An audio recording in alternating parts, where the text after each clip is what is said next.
ದಾಳಿಂಬೆ ತುಂಬಿದ್ದ ಬೊಲೆರೋ ವಾಹನ ಪಲ್ಟಿ ಚಾಲಕ ಪ್ರಾಣಾಪಾಯದಿಂದ ಪಾರು. ಹೌದು, ಬಾಗಲಕೋಟೆ. ವಿಜಯಪುರ ಜಿಲ್ಲೆಯಿಂದ ಬೆಂಗಳೂರಿಗೆ ದಾಳಿಂಬೆ ಹಣ್ಣು ಸಾಗಿಸುತ್ತಿದ್ದ ಬೊಲೆರೋ ಸರಕು ವಾಹನವು ಬಾಗಲಕೋಟೆ ಜಿಲ್ಲೆಯ ಬಾಗಲಕೋಟೆ ತಾಲೂಕಿನ ದೇವಲಾಪುರ ಗ್ರಾಮದ ಸಮೀಪ ನಿಯಂತ್ರಣ ತಪ್ಪಿ ಪಲ್ಟಿಯಾದ ಘಟನೆ ನಡೆದಿದೆ. ಅಪಘಾತದಲ್ಲಿ ವಾಹನ ಚಾಲಕನಿಗೆ ಸಣ್ಣಪುಟ್ಟ ಗಾಯಗಳಾಗಿದ್ದು, ಅದೃಷ್ಟವಶಾತ್ ಪ್ರಾಣಾಪಾಯದಿಂದ ಪಾರಾಗಿದ್ದಾನೆ. ವಾಹನದಲ್ಲಿದ್ದ ದಾಳಿಂಬೆ ಹಣ್ಣುಗಳು ರಸ್ತೆಗೆ ಚೆಲ್ಲಾಪಿಲ್ಲಿಯಾಗಿದ್ದು, ವಾಹನಕ್ಕೆ ಹಾನಿಯಾಗಿದೆ.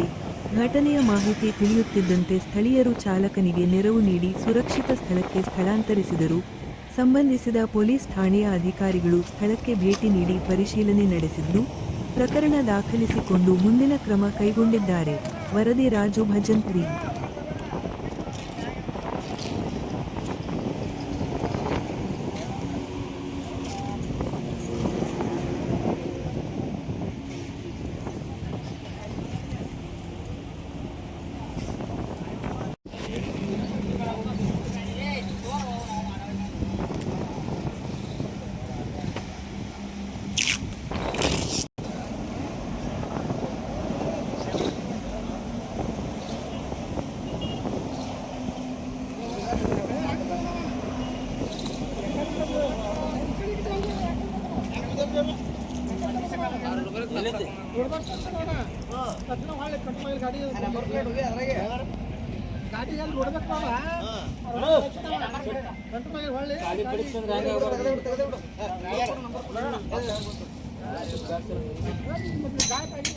ಐಡಿಯಾ ಬಂದ್ ಮಾಡ್ಬೇಡ.